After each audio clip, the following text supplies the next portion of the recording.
Peace, degenerates. It's your boy, Vlad from Let's Talk Battle Rap Podcast. If you haven't heard about Anchor, it's the easiest way to make a podcast. Let me explain to you. It's free. There's creation tools that allow you to record and edit your podcast right from your phone or computer. Anchor will distribute your podcast for you so it can be heard on Spotify, Apple Podcasts, and many more. You can make money from your podcast with no minimum listenerships and get that paper. It's everything you need to make a podcast in one place. It's the new official home of Let's Talk Battle Rap Podcast. Download the free Anchor app or go to anchor.fm to get started. Peace.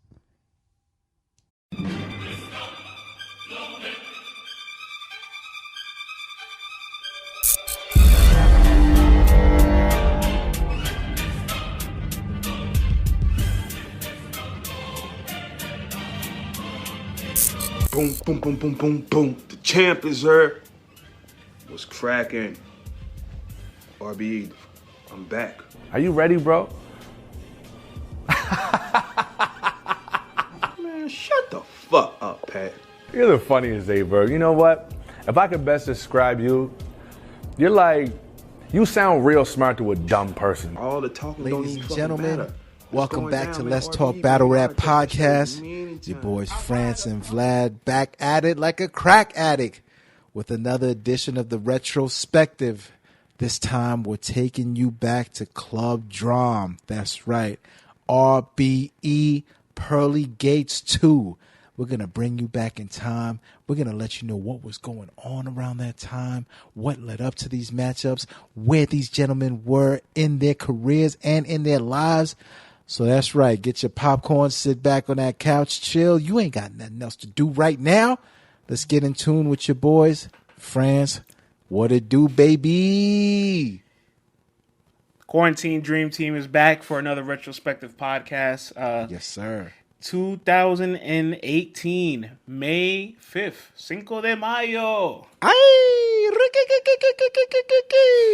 back when Corona was just a beer. Wow. Yeah. Now I'm depressed again.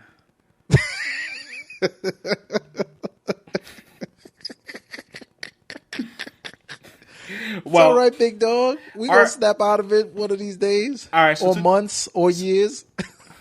Oh, damn, when you say it like that. Well, 2018, we're reaching the halfway point of 2018, so this is the beginning of really incentivizing battle rap. We already had, I think, two champions of the night so far, thus far, or three actually. And Pearly Gates 2 was a sequel to the brand new Pearly Gates series that RB began. The first Pearly Gate card was headlined with Big K and O-Red and had JC and Illmaculate making his RBE debut. Yes, so sir. when I saw Pat Stay making his RBE debut on the Pearly Gates, I'm just like, is Pearly Gates a way to bring over the King of the Dot guys? Sneaky. And so this was going to be Bring over the white bowl. Pearly Gates 2 was an all-judge battle card, money on the line, and also a Battler of the Night performance bag. So it wasn't necessarily a champion of the night, but there was an incentive to be the performer of the night. So that is absolutely incredible that we were moving into the direction of, oh shit, official matches, incentivized battles, and stamping the best performer of the night. Could you imagine, Vlad, we have 10 years of data and we know who the best performer of the night was for every single event, like on paper? Wouldn't that make discussing battle rap so much easier? Absolutely, man. It would give these guys a whole lot more to be able to brag about also, man. Yeah. So 2018, Pearly Gates 2. This event was suggested to us by a couple of our supporters on Twitter, and they said that Pearly Gates 2 was kind of the turning point for RBE to become the second most popular league, which is a statement that I still don't agree with, but I get why they say this was a turning point in RBE's trajectory. What do you feel about that? This match was kind of like, this card was like, yo, we're here to stay. We're here to make a mark. We're here to bring back the competition level to battle rap. to making decisive judgments with big names on it. Not just up-and-comers or guys who people aren't familiar with. These are household names. I mean, you're talking about Averb, you're talking about Pat Stay, Daylight. Loso was still making his rise at that time, but B Magic, as we just talked about in one of our other retrospectives, 2014, he was kicking up dust at UW, you know what I mean? High stakes. So B Magic is a legend by this point. And these are names that are like all putting it on the line for some of that extra paper also. And this was one of their better cards. 4 main event matches. So things run quickly once again. And they're trying to cut out the fat and give you nothing but the good stuff. I want to point out that you mentioned B Magic's on this card, but if you look at the flyer, he's not on this flyer. So very briefly, Shotgun Suge and Ja 400 were supposed to be going against Show Off and J Murder. So you had Jersey going against RB Hard Hitters, but the match got backed out. And in 3 days preparation, 3 days, J Murder accepted to take B Magic. They did 3 rounds, 2 minutes apiece. So shout out to them for having the warrior mentality. Absolutely. And it was a dope match, actually. They had some good material. For 3 days prep, there was some good-ass material, dog. Yeah, it was a lot of good material. The judges of the night, you had Jay Black. He was a judge. Mm-hmm. Tony Bro from Black Compass. Tony Bro was a judge. Who were the other judges that night? Do you remember, Vlad? Oh, those are the 2 that I remember, man. I can't remember the others. There was one guy that is with Jay Black all the time, and he was a judge as well. And the 4th judge was actually not in the building, actually. He was online at home, Battle Rap Stats. Oh, that's right. Yeah. That's a fact. Battle Rap Stats also made the scorecard for the judges, so they were able to break down every single round out of a score of 10. So, you give a round a 10, you give another guy a 9, kind of like a boxing style thing. Mm-hmm. So that's how we were able to see the scorecards. Shout out to the judges. They actually just dropped the scorecards off at a table. And you and I got to pick them up and pick them up and dissect them. You're like, oh, this is what Tony thought? Okay. We got to pick them up, take pictures of it, and like, okay, well, now we know what the judges thought on all these rounds. Nobody can back. And that's another thing, too, real quick. The judging. Everybody says judging can't work in battle rap. I think it can. The problem is we have yet to try it in an organized manner. Like, we have yet to try it where the judges are at a table sitting down, sober, watching this event and documenting their rounds like this. And more importantly, put it up somewhere. If you go 5, let's say 6 months, half a year of battle rap events that are all judged, right? Mm-hmm. And you register each event on the website with the judges' names and their scorecards, I bet you get a lot of regulation in this culture. You know what's interesting, though? It didn't matter how they judged some, like, especially I know the Math and Will battle. Like, in the building, it clearly went one way. Like, it was clearly, not clearly one way, but it was like, okay, this might be more like 60-40 in the favor of one gentleman. We'll get to the decision later on. But then when it came back to that replay and that, that viewing online, the online community didn't feel quite the same way that the judges felt. So a lot of times people say when you have judging in battle rap, it takes away the discussion. People won't want to talk about it anymore. They won't want to watch it over and over again because they'll already have the winner in mind. No, it didn't stop that particular battle from people discussing it, rewatching it, and enjoying it multiple times at all.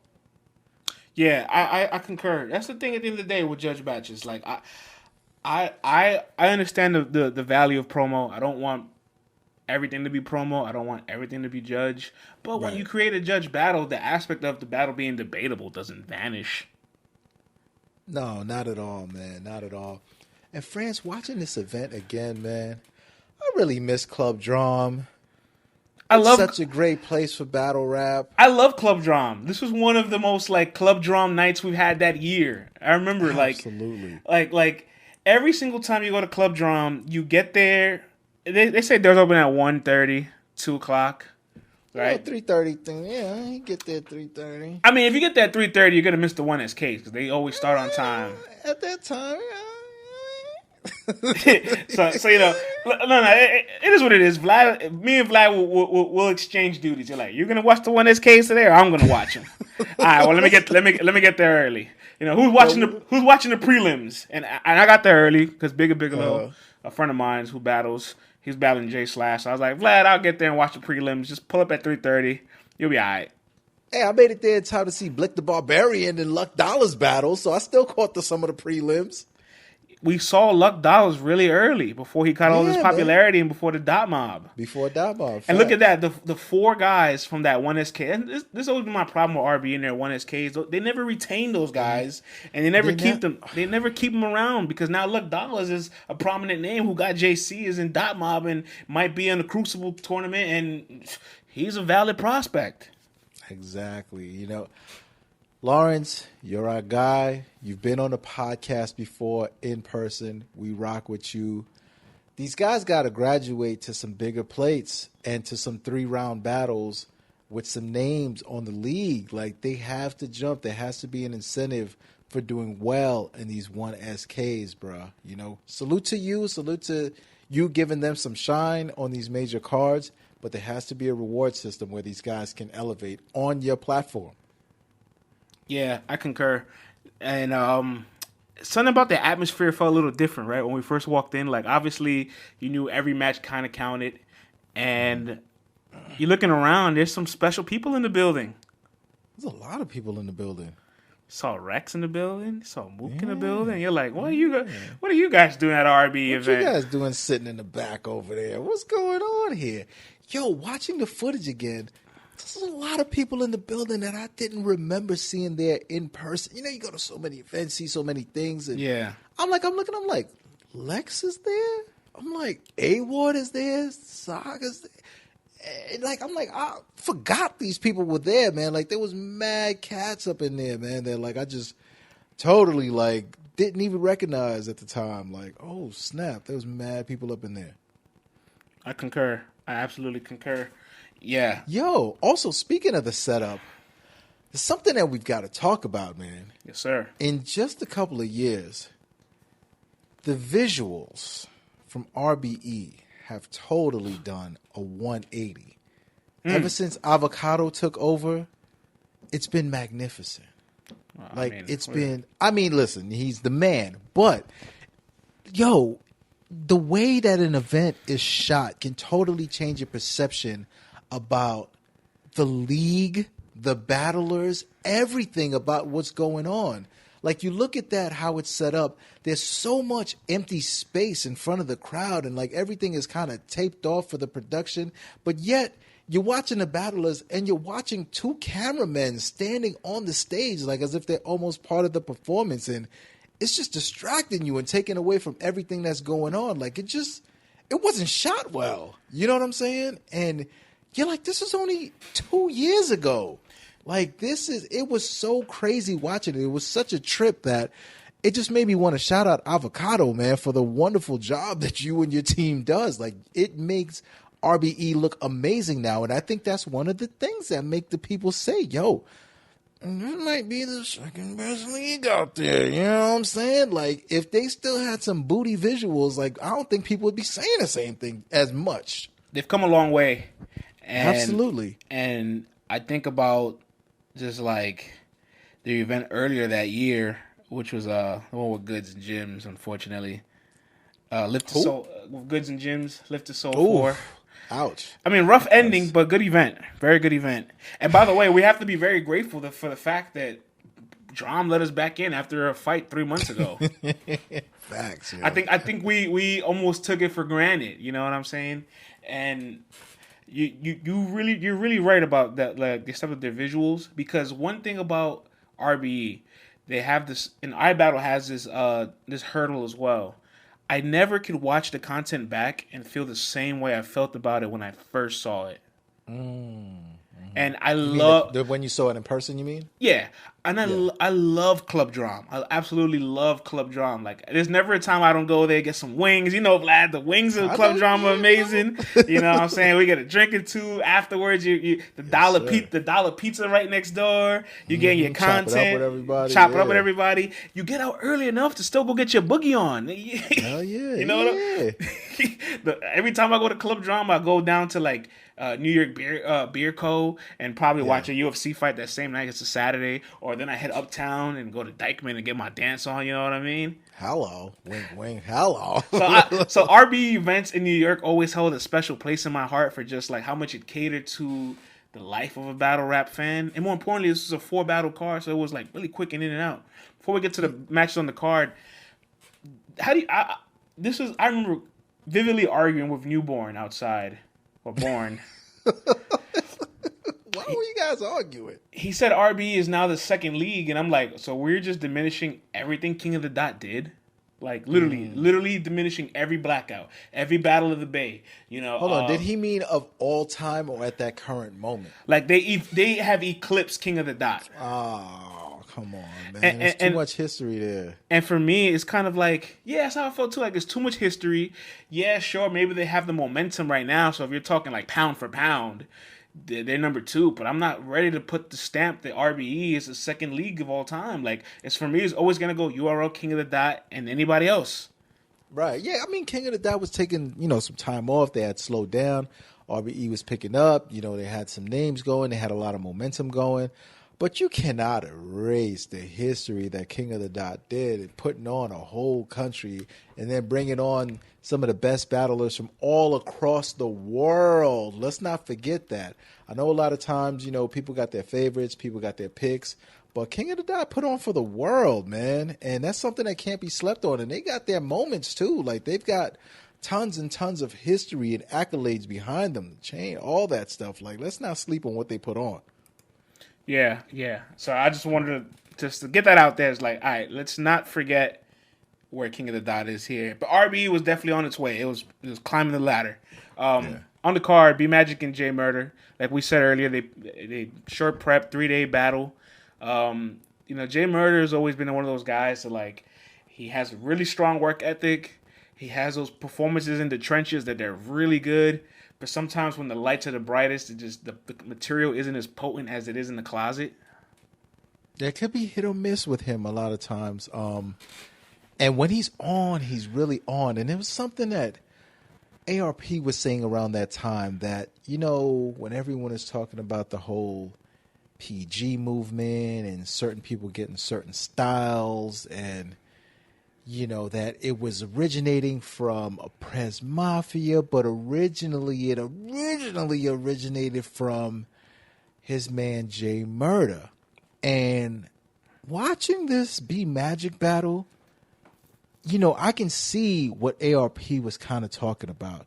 You can see certain cadences and how others could have taken from that and developed it into something that's like bigger than life right now. Some of the deliveries, some of the movements, some of the way that it's delivered, the ending of the bars and stuff like that. And, Murder doesn't always get a lot of the props from it. Like, people respect him, but, when you're saying, hey, name me your first top 10, top 20 guys, it's not like you hear people just throwing his name out there or whatever. He's underrated. There's no way about it.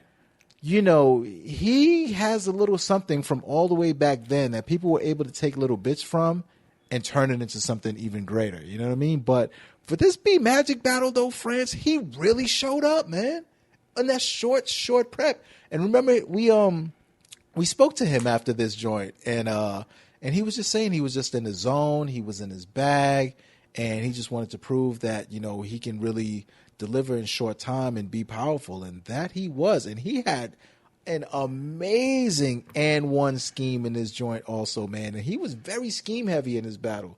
Dope ass performance. Play a clip for the people, man. You build it up, now you gotta deliver. Let's do it, brother.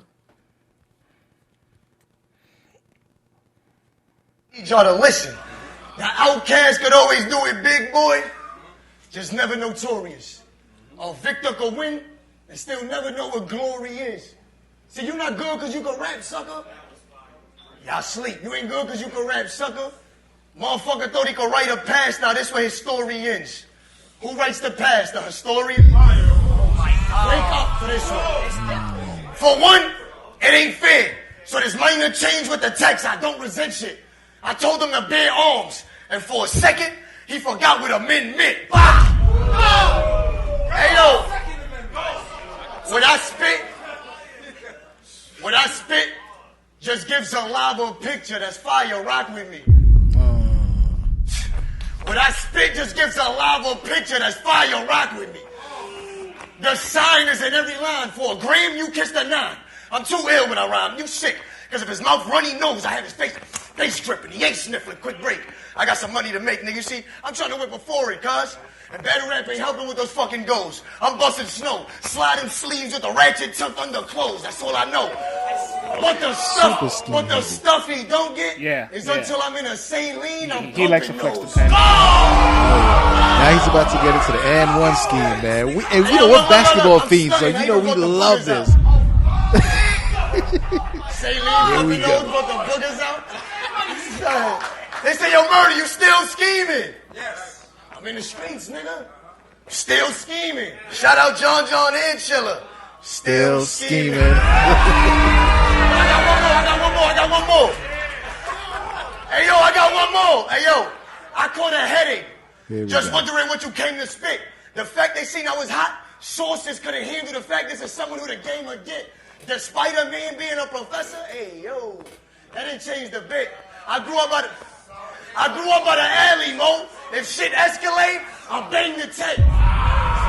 Hold it.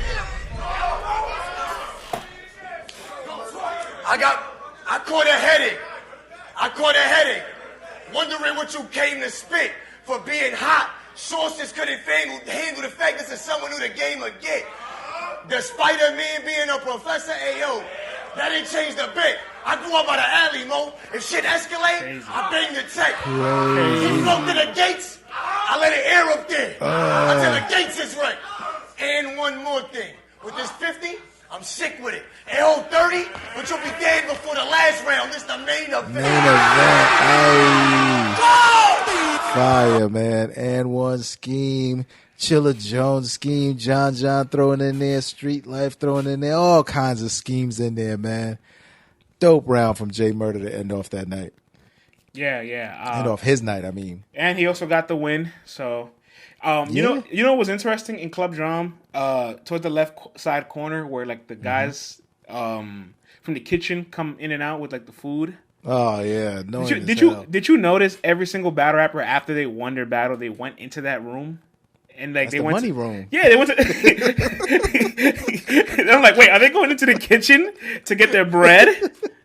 Hell no, that's the money room, man. In fact, they counting that paper. Hey, y'all, P, where that cheese at, brother? You know, friends, that night also too, man. B Magic, we know when he was in his prominence, 2014, 12, 13, was the man. Then, slippery slopes for him. Some not so good performances around towns. This is Laker Malone. Oh man, Laker Malone still with the strong layups and all that. This is Toronto Hakeem. Oh man, Seattle Ewing. You know what I mean? The but vibes. That night though, even on a short performance, I mean, he had a couple of slip ups which we could, pardon because it was so short. He still showed you why he was B Magic, man. We're gonna go to a clip of that right now. Okay, we on. Let's go. Yo. You hear me? Magic Snoop back on the court. Now you see Murder was the case. I'm 5'3", nigga. I throw half of a circle in your face. Uppercut stood him up like it curved him for a date. Dressed like I'm selling bean pies. But no, sir, it won't be my jean size. When I say I got a 30 on the waist, I'm being dirty. It's okay. I came in with the gems. Magic 32 should break his back like Shaq hanging from the rim. Team Honda, my fucking family. So it's a shame that he a friend, cause I be robbing with the pumps like Damon Wayans in the film. Now before you go blank, man, I'ma give J5 big gun. We call it a Drake, but it's not a Draco, it's just Drake size. That was a killing the crowd.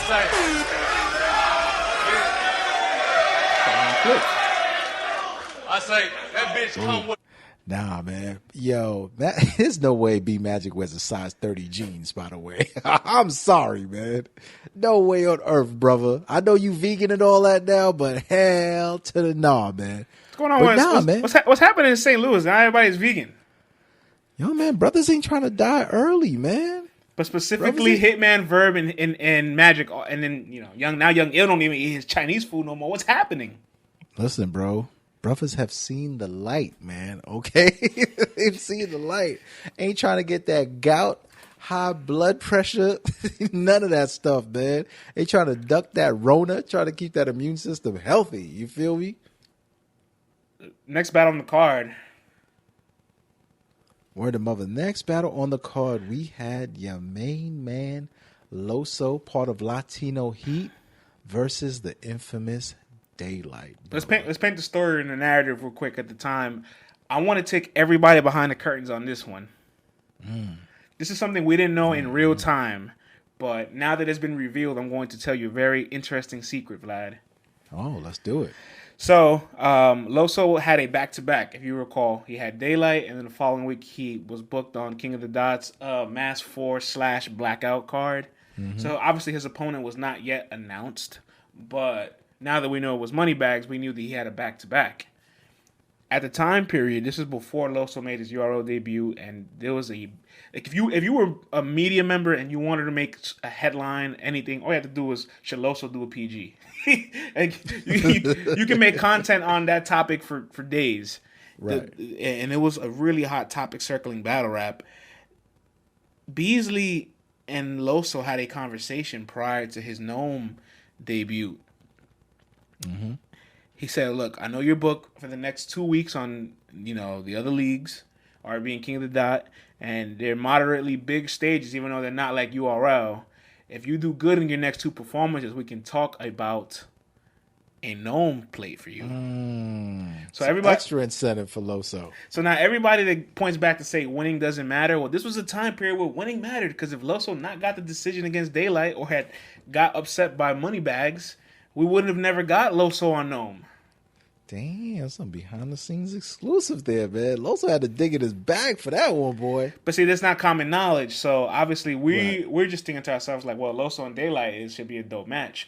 Now looking back at it, we see how much pressure Loso really had, especially for a back-to-back, which is never easy on any battle rapper. But you and I were in the building prior to that when he got to battle Show Off. And if you could recall, that first round when he hit Show Off with that haymaker and saved Show like a DVR, and the crowd went crazy, and Loso just screamed. It was like a defining moment of like, oh, he gets it. He knows how to control pace. And so now you're looking like, okay, he should level up from that performance against Daylight. Right.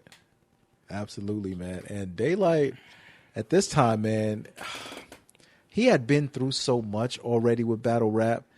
This was, I want to say, the disenchanted Daylight era, where he was coming at peace to where he's like, you know what? Pretty soon I'm not going to be battling anymore. Like, this is the end of my run. I've given it all I've got, and there's no further that I can go with this battle rap stuff as of right now. Like, I need to take a break. He already he was already trolling and doing antics in battle rap, but then now he's starting to do Vlad TV interviews, and he's starting to talk crazy. He definitely was talking crazy, and I was just reflecting on it, what you just said. Like, not that he reached his peak, but he, Daylight has not reached his peak. He was just burnt out. Daylight has 70 plus battles. I think we kind of forget that. Like, he kind of reached like the limit where it's like, all right, well, if it's not Mook or Lux or something mega or a industry guy, like, what is there for me? What is there left for me? I mean, because later down the line, he was booked with King Los, which would have been a fire battle still. Right. You know what I mean? But that's the only level he could take it to next. Industry guy or the end game bosses. Or legend, yeah. Or the end game bosses of battle rap. Right. And they didn't seem to be throwing those guys at him. I mean, like you said, they did have King Los for him, but things fell apart. ARP thought that Light was trolling, and he removed them from the card, and Head Ice ended up battling King Los. So that didn't happen. But yeah, man, I kind of feel fortunate now. I got a chance to see one of Daylight's final battles and all that, and he came dressed in full regalia and some unique Daylight clothing and all that. And being in the building, Daylight's always cool. Like, if you approach him and you dap him, he'll always show you respect. But he was just there, man, just kind of like, I'm here to do my job, and then just like slide up out of here. You could tell like those 70+ battles were being worn on his face. Like, he was just like, I'm tired, dog. Like, I'm tired of this. This ain't bringing me where I want to be, but I'm going to still put on for the folks that came to see me. You know what I mean? Meanwhile, Loso has a lot at stake, and he doesn't want to put a clear L on his name. But for some reason, he didn't have the same explosiveness. And it's always a concern with me, right, with guys, where it's like, once you reach a new foundation of what your ceiling is like, the next performance, are you going to sustain that, or are you going to go above it? Especially how high it is, because then it's like anything below it, even if it's good, it's not as good as your last one. So we're easily going to reference a prior performance versus what just happened. And that's what happens. Like the Loso Daylight battle is like one of those battles you don't talk. It's like one of those battles that you don't really point to in his career. Right, absolutely.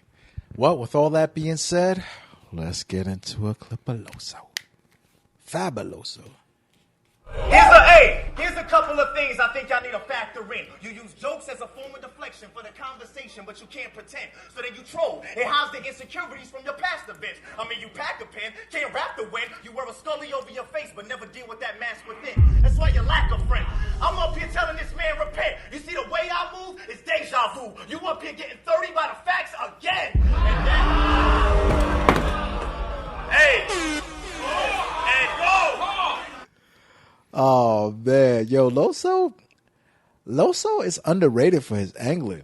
Like, he really tries to be direct with his angles. Some battlers will try to hit you with nothing but bars and stuff, but Loso tries to give you a combination of that. And he's speaking to Daylight's insecurity, why he wears the mask and all this stuff, but he's trying to point that out. So while he may not have been quite as explosive, I think he was definitely working on being direct, straight to the point, and trying to angle a battler to death in this battle. Loso is like literally, I don't want to say so much of a hybrid of John John, but there is a page of John John's book in Loso with just more charisma and a better pen. Mm-hmm. He got charisma, performance, and a float-ass call. Bend it over, baby. Let me lick your whole asshole. Are you gonna play the Noodles Top Ramen off for Daylight? Of course I am. The greatest boss ever spit at RBE. Are you crazy? Why would I not? Let's get it.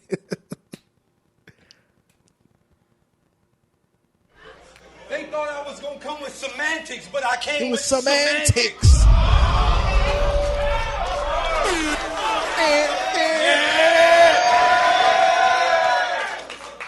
The plot was leaking out. Line 2.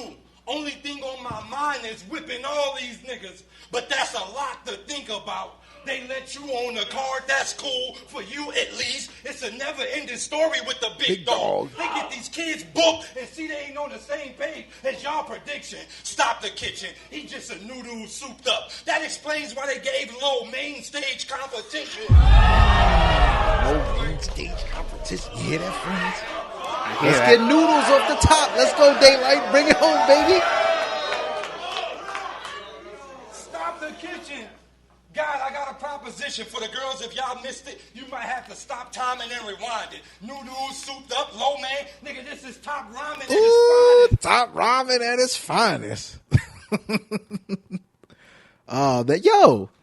You know what's crazy?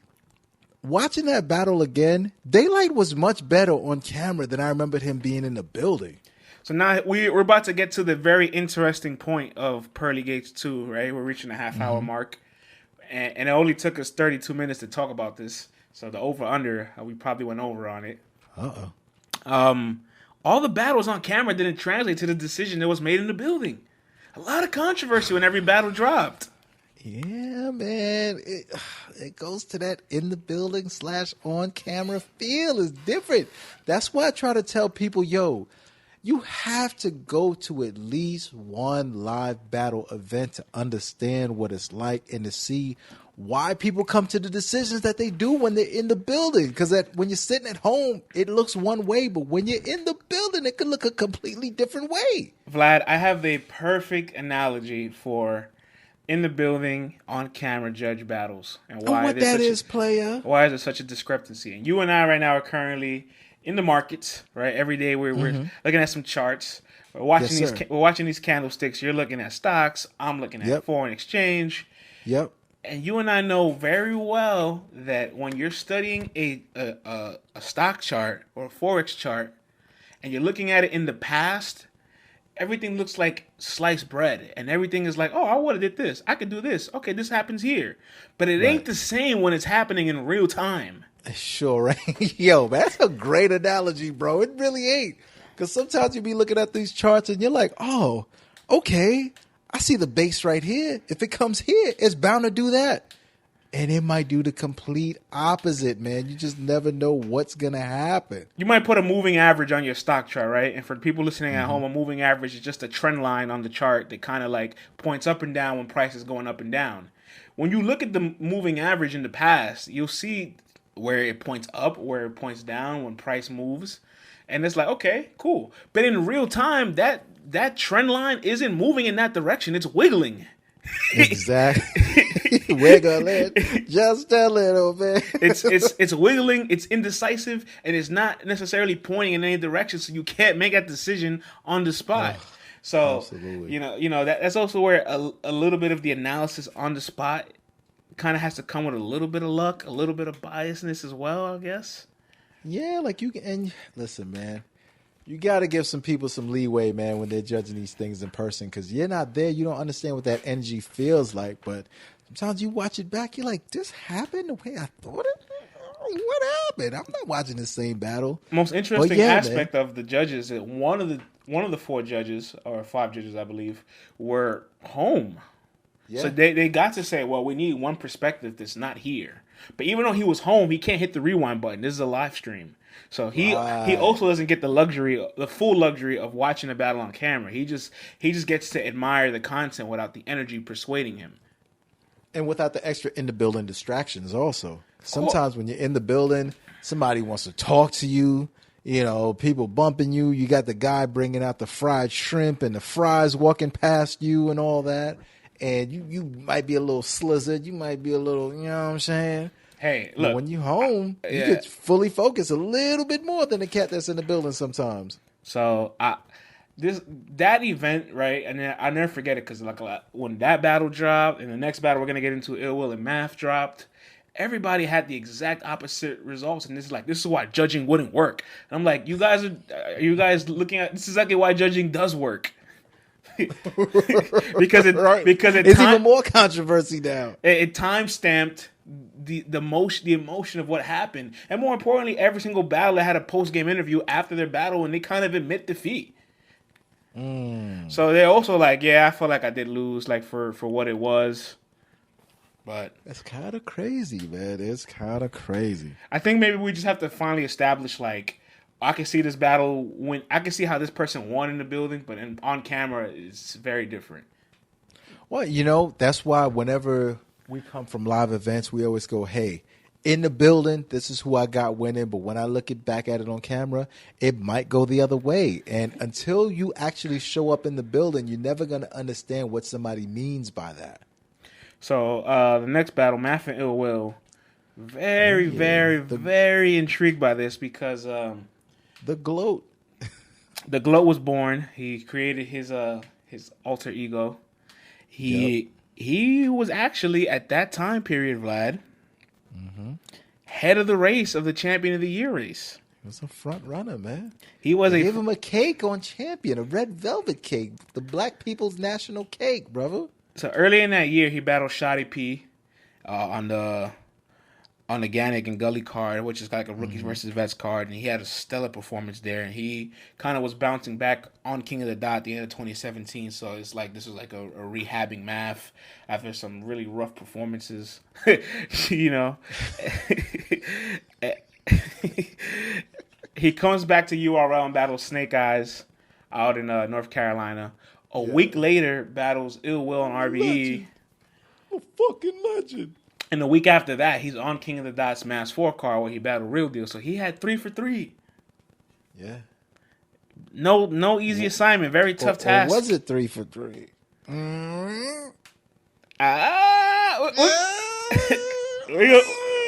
We're going to get into that. I mean, maybe...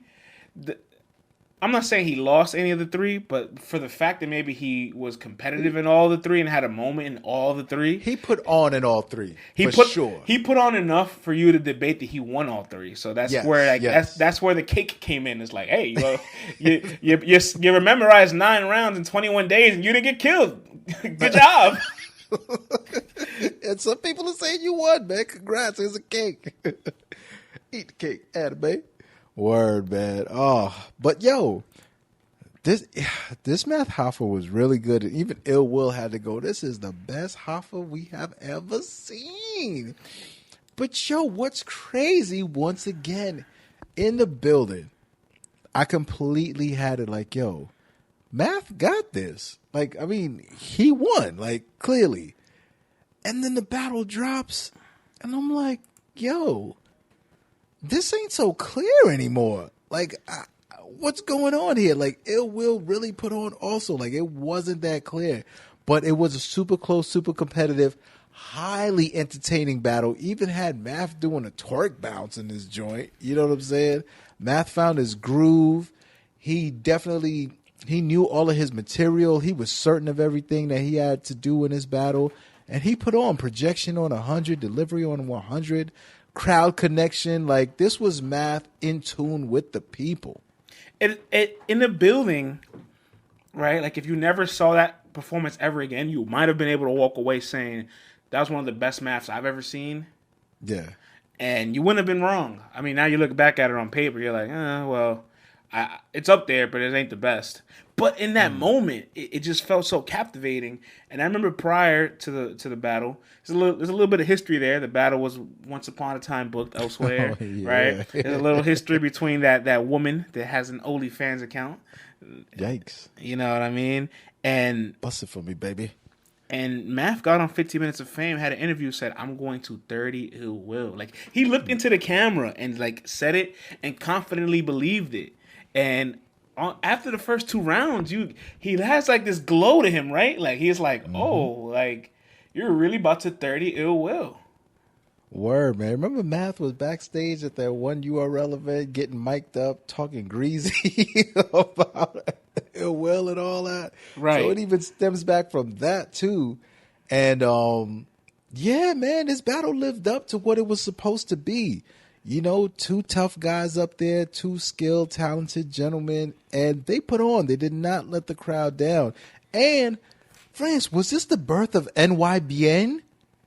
This was the birth of NYBN.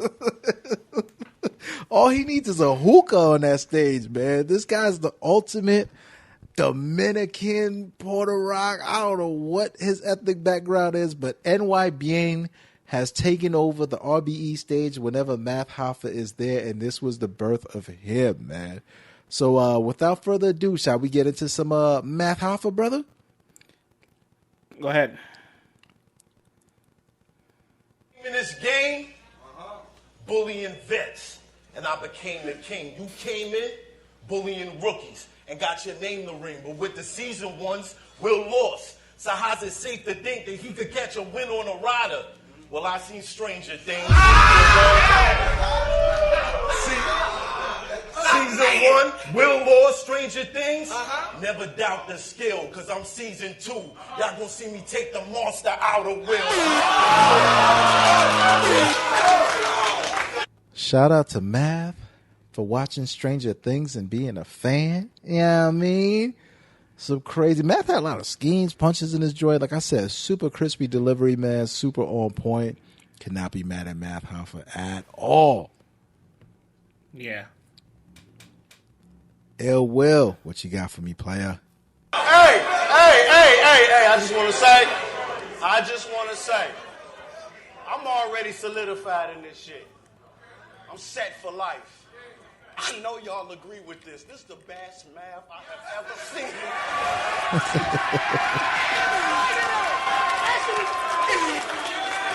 Facts!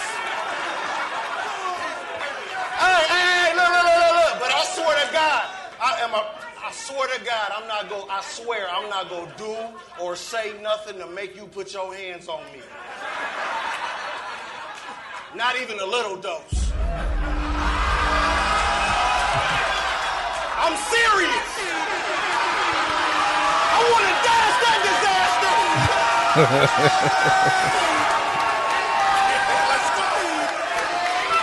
Oh man, yo, you know what? Drum gets so loud because it's such a tightly packed venue.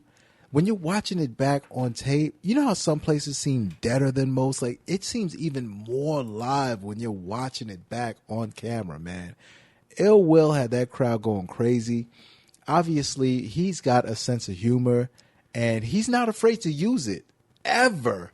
And he used it to his full advantage in all of the rounds, as well as mixing it with freestyles, personality, directs, gun bars, everything, man. And he just brought the full bag of tricks out for Math also. I think it also birthed the Ill Will, like, I don't want to say tough skin, but kind of like I want to say the inspiration to bounce back, because after that we had T-Top, and boy, he do T-Top bad on that Gnome stage. Filthy, bro. You might wonder if Ill Will wins that Math battle. Does he come as inspired and for his next one? I don't know. Interesting. I don't know. But the battle was close enough that Ill Will had nothing to be ashamed of at all walking away from that battle. And, you know, Ill Will, he's like, hey, man, if that's what the judges felt, that's what the judges felt. He don't really trip too much on what people got to think about him like that. You know, unless he comes and stinks up the joint, like, he ain't really tripping. Your opinion is your opinion. And that's one thing you always got to respect about Ill Will. Like, he's always pretty even keen. Like, he never gets too high on what people say about him. Never really gets too low on what people say about him. Matter of fact, you don't really see him or hear from him too often outside of battles anyway to see what he's thinking or whatever. But he's always pretty much like, all right, cool. Like, whatever y'all think, y'all think. But he really put on in this battle, though, man. Yeah, I concur. I'm just like, I was happy to see Mav have that kind of a performance, especially like the aura he has in Club Drum. Despite the show-off performance, every time he's in that building, he gives you something special. Right. Show-off being the only outlier, but you know, I'll take 6 out of 7 from the field, wouldn't you? Shout out to Averb and that Adderall that he gave Mav, having Mav tweaking on the stage versus Show-Off. That was a debacle right there, man. I don't know what was going on that night. But like you said, man, 6 out of 7, I ain't mad at that. But that one, whoo. The main event, that was a mess. Averb and Pat Stay. The storyline for this battle wasn't really much of a storyline, but it was just like, these are two Goliath type names, and I'm happy to see these two names finally in the ring. And if you kind of were aware already or following the trend of Averb versus white guys, you kind of already knew where to put your money on. Put your money where your moat is. The truth is, he's battled Ilmac. Tell the people the truth, France. Tell them. He's battled Ilmac. He's battled Caustic. He's battled Thesaurus, Sharon, Pat Stay. I feel like I'm missing somebody. Might be. But out of those 5 white guys, 4 of those are clear losses. Hello?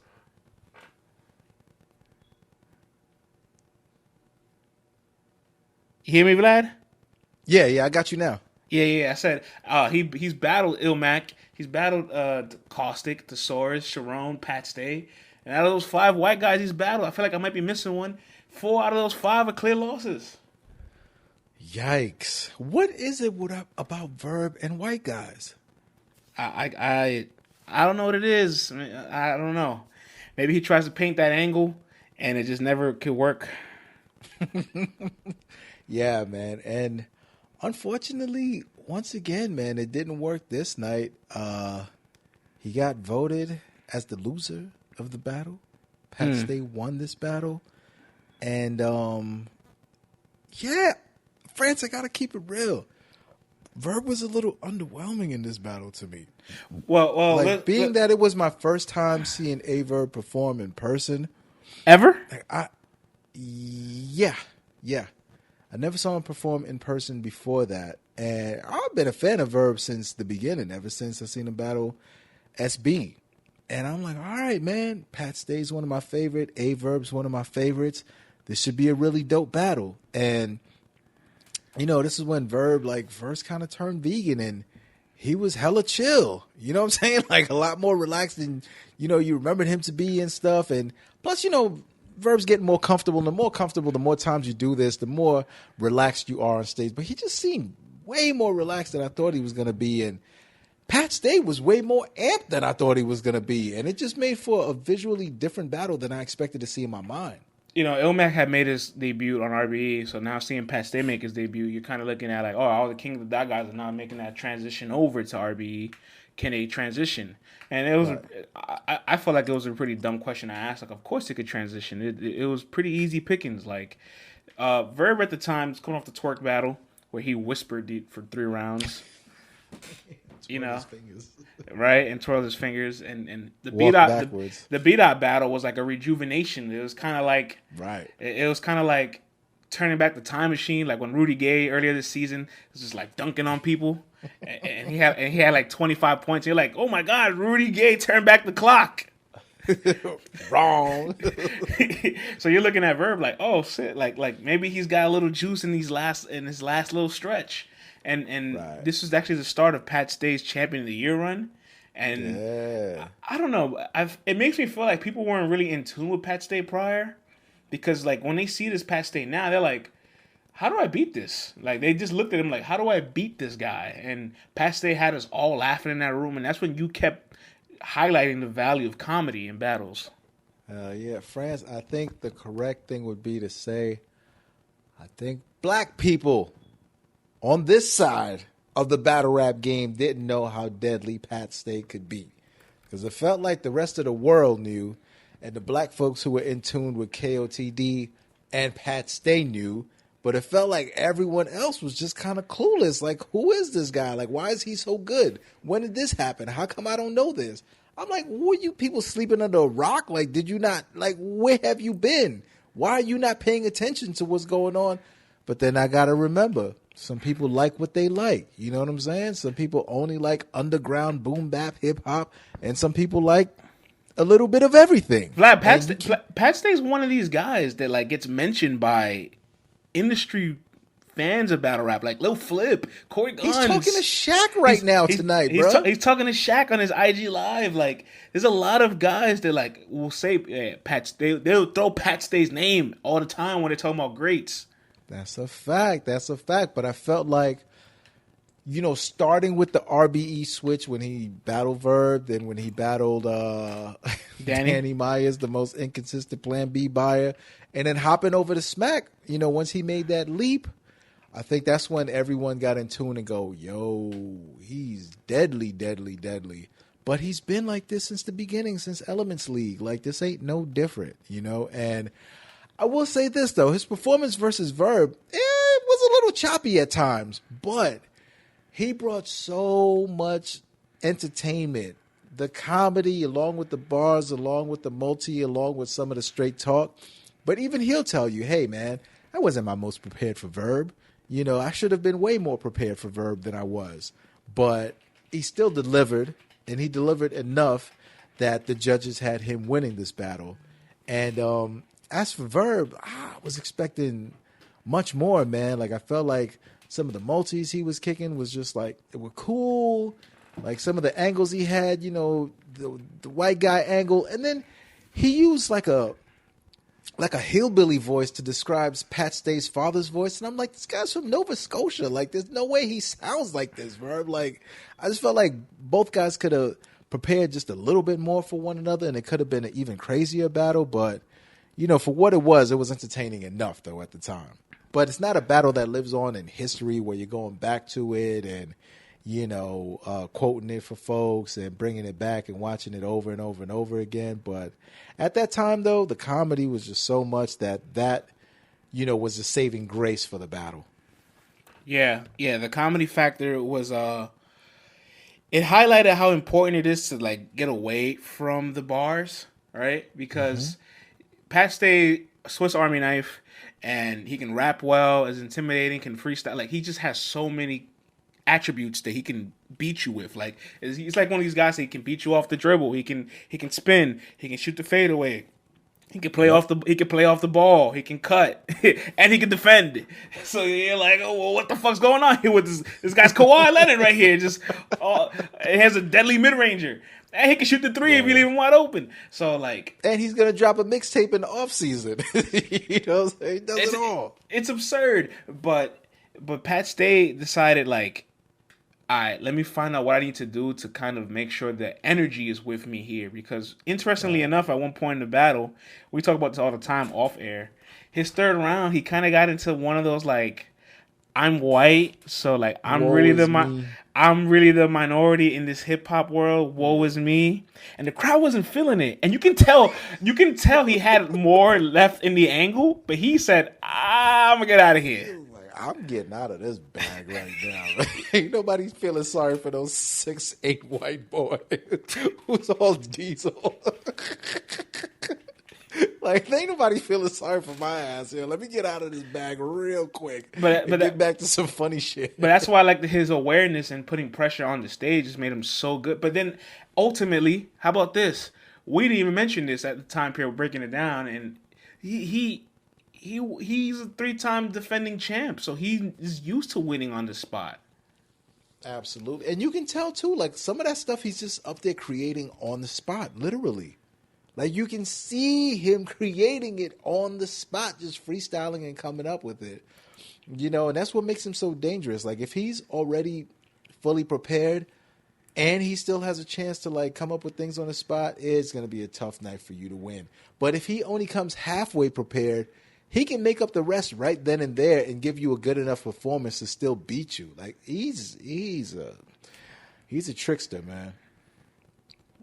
Word. And what's interesting, too, is that both guys started off with showtimes, man. Let's get to Pat Stay's showtime to kick this night off, brother. Showtime. Fuck a preview. Let's let that beef brew. It's 3D, too. So it's Radar Rip. That punk the white boy shit, I ain't in the mood for. You push me, I swing like a saloon door with brute force. With brute force, if I get jumped, Will and Jada stopping off at the booze store. And another couple sex, I come back swinging with a 2-4. Hey, New York. Hey, this the trash y'all fans gassing? It's really just his momentum and how fast that the man's rapping. It's like Instagram hoes who trick you into thinking they got fat asses.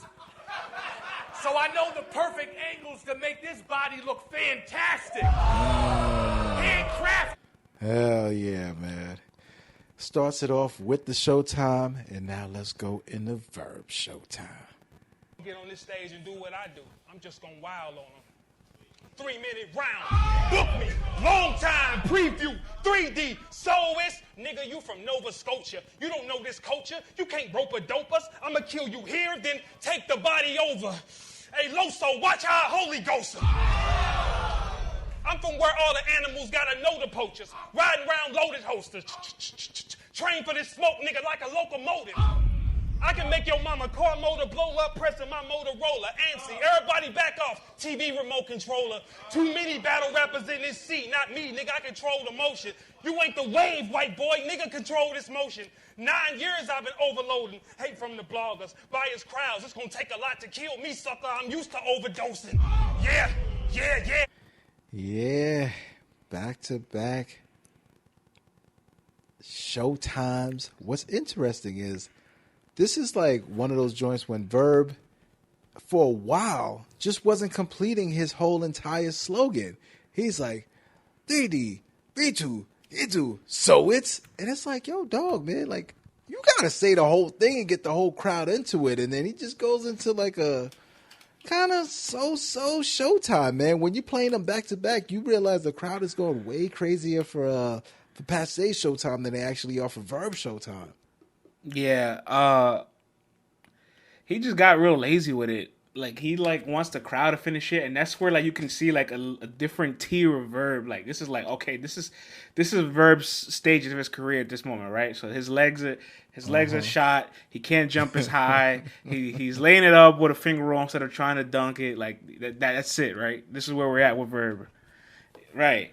And you know that changed very later on with the Murder Mook battle. He set the entire thing there. But he knew what was on the line, bro. But with like Pat Stay and even with Twerk and even with B Dot, these are three guys consecutively. Even Sharon, these are 4 people consecutively. Even DNA. Oh yeah, but this isn't in a row. Right. No, yeah. I'm saying before the Pat Stay battle. So like, right. This is the 4th time in a row somebody is using your move on you, and it's more effective than you using it. Facts, man. Facts all the way. And then in this battle, Pat Stay is like, guess what, ARP? You're not going to get a chance to roll out this Verb and Murder Mook announcement the way you want to. I'm going to blow up the spot and let everybody know that Verb got Mook next. And we were like, that's why Mook is in the building. And so you and I were hype beast, right? Because then ARP announces, like, look, we're having the pre-sale tickets for Verb and Murder Mook. You know, you guys know this shit might sell out. You know what I mean? And maybe I'm jumping a hurdle. I'm going to save that part, actually. Okay. Pat Stay gets a decision. We move on. We get the Murder Mook announcement that night. And that's pretty much the end of Pearly Gates 2. Really dope event. I was really intrigued. I got a chance to talk to Loso. And if I remember, could be wrong, but if I remember, I think AWAR was in the building as well. AWAR was definitely in the building, so was Saga. Yeah, okay. AWAR was in the building, because I remember they were on the side talking to Murder Mook. And Murder Mook is, like, meeting a lot of the young guys that he fucks with and giving them advice. And, like, I always, like, looked at that, and it was so masterful. Like, you see Math also on the side with Loso and all this. So you see, like, it's a real big, like...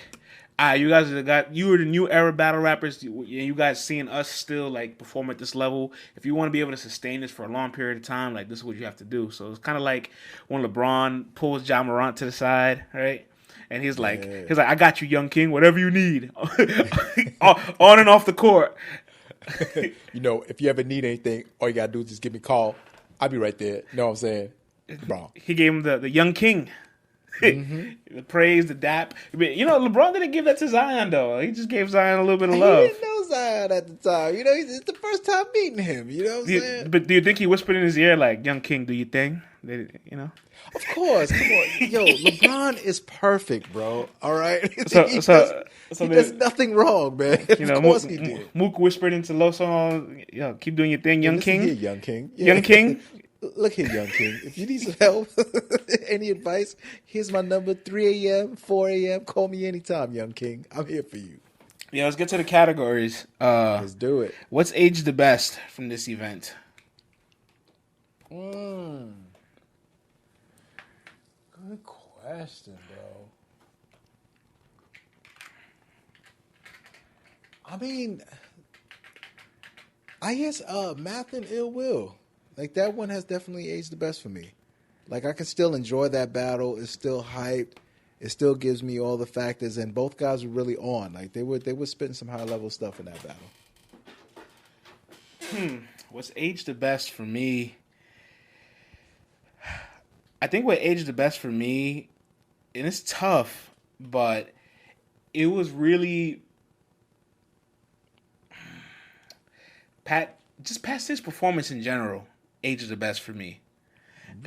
Really? Yeah, it did, and it sounds weird because he didn't necessarily like win. It wasn't favorable on camera for the battle, but the reason why it aged so well for me is because it kind of like was a big reminder to me, because we haven't seen it in a long time, of a King of the Dot top tier transitioning over to a new platform and showing everybody that he's top tier anywhere. And more importantly, he exemplified really early in that run the power of comedy.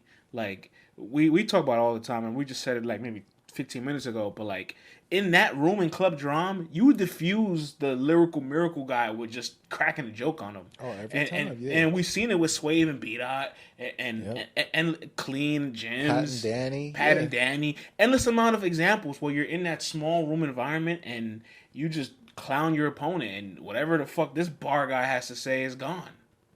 That absolutely. And it's almost like that formula that's like, look, if you're skeptical about a joke, watch Pat Stay and Verb and leave the joke in your material.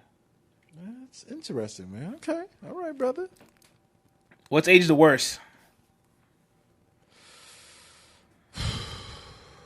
Man. I gotta say,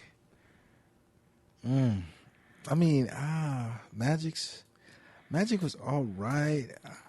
Honestly, dog, you're gonna be shocked by this. It's Averb. Averb's performance aged the worst? Yeah. Like, you look at it, and especially being that he knows he has Mook next, you would think that he would have ramped it up, you know what I'm saying, and really put on and stuff. And it was just like some of the stuff he was saying was just like, I don't know about this right now. Like, it's I want to let you know. Right there. I want to let you know that this is tough for me to say it as an Averb fan, but it is what it is. I want to let you know, when we talk about age best or worst, you're not limited to the performance. You can talk about anything from the event, because I'm going far left. Oh, where are you going with it? What's aged the worst for me is when Murder Mook and Verb was announced on that RBE stage in Club Drum. Yeah. ARP made all of us pull out our phones to get this premiere ticket on the spot to avoid the ticket being sold out. And a week before the event, Murder Mook still didn't sell out the event. So I'm like, wait, I just spent $100 on the spot for a ticket that I could have got way later for cheaper? Yeah. All right, since we're going there, and it's not just based off performance, what's aged the worst is the visuals from this battle. So you had something all along. You was just like, I thought it was, you know what I'm saying? I thought he was keeping it to the rappers. You didn't think twice about it. You had something. You had something in the tuck. Yo, the visuals, they're horrible. Like, it's terrible. Like, it was very. Like, no, we're not supposed to be looking at cameramen filming this stuff on the stage. Like, they're not supposed to be getting the same airtime as the rappers. Like, it just looked bad. The lighting was not good. The angles were not good. They weren't flattering. And it just ages terribly when you watch it. I'm like, this is only 2 years ago. Like, May 5th, 2020 will make 2 years ago that this happened. But this looked like something that might have been shot in 2013, 2012, 2011, or something like that. But thank goodness Avocado came along and cleaned that sumbitch up. And now we don't got to worry about that anymore whenever we get RBE cards. Thank you. What about the judging? How did that age? Good or bad? You know, you can't really be mad at the judges because they're judging it in the building, you know. And in the building... Oh, this sounds politically correct. No. Safe! In the building, I felt kind of how most of them felt with these battles. Like, I agreed with most of them. You know, the only one that, like, held up was Pat Stay and Averb. You know what I'm saying? Like, on camera, that one was still the same. But all the others, you could have flopped the other way once you watched them on camera. And I kind of felt the same way they did in the building for the most part. So I'm not even mad at the judging in the building. What's aged the best is the 2-on-2 never got rebooked. Yo, you on one tonight, boy.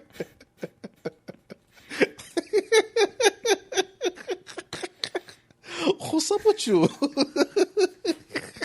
I said the 2-on-2 never got booked. Big boy tripping tonight, man. I mean, you want to see Ja 400 on a 2-on-2? Listen, man. What's understood ain't got to be said, all right? All right, I thought so. Going on to the categories. Which battle from this event has the most replay value from the event? Oh, Math and Ill Will. I concur with you all the way. Yeah, Math and Ill Will for sure. Hey, because Will's performance was really good enough to the point where you can actually go back and argue it. And, you know, all the Team Hami in the building that day said Will won anyway, so. Yeah. You know, they won't ever think anything different. But Team Hami never loses in the building. Team Hami never loses, period, man. You have to really bomb for Team Hami to be like, oh, yeah, he lost. Team Hobby will never admit that a Team Hobby member lost. Are you crazy? I mean, you have to bomb. You know what I mean? Like when Verb, Even if you bomb, when Verb beats Swave, it's like Swave and Verb becomes like a taboo topic to talk about in the Team Hobby household. just act like it never happened. That's the Bird Box battle, man. That's a very Bird Box like battle. The Hobby household. The best performance of that night, obviously, it probably is going to be Math Hoffa because Math Hoffa got the performance of the night bag, so that's dope. Yeah. Mm-hmm. That's pretty easy. And the best storyline from the event might also have to go to Math for the 3 for 3, right? 3 for 3, yeah, best story. And best storyline from the event, man, was. It led to A Verb getting announced that he got Mook, and then Mook and Verb turning out to be, one of Verb's crowning moments, man. This is when he arrived. This is when he solidified his spot as, like, you guys will never take me away. I forever will etch my face as one of these guys that will be mentioned for Mount Rushmore in battle rap. Like, if you had a question before, you can't question me now. Retroactively, now that we are aware of Loso's pressure and his reason to deliver, his will to deliver, does his storyline have any percentage in being the best storyline of this event? I'm not gonna switch it up. I'm not gonna switch it up. No, he did well enough to get that known performance. Did he blow the roof off with his performance? Not necessarily, but he did the damn thing though. You know what I'm saying? And you can see that he was just constantly improving. But I'm not gonna switch that up. Okay, so we're going with best storyline, A-Verb and Pat Stay. No, Verb getting announced for Mook. Because like you said, it don't gotta be that bad. I was like, oh, word? Verb and Mook? Mook's coming back?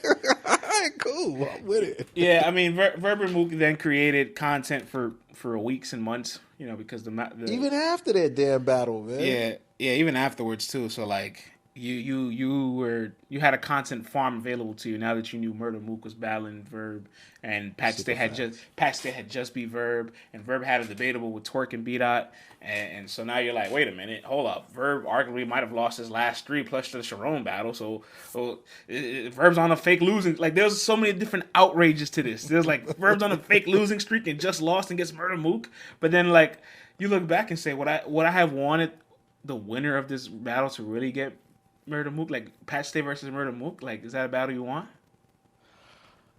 Yo, man. I mean, maybe back then I probably would have been like, nah, I don't want it. But knowing like where Pat Stay is now and just seeing how well he's performed for like his past few battles. I ain't sure Mook can beat Pat Stay.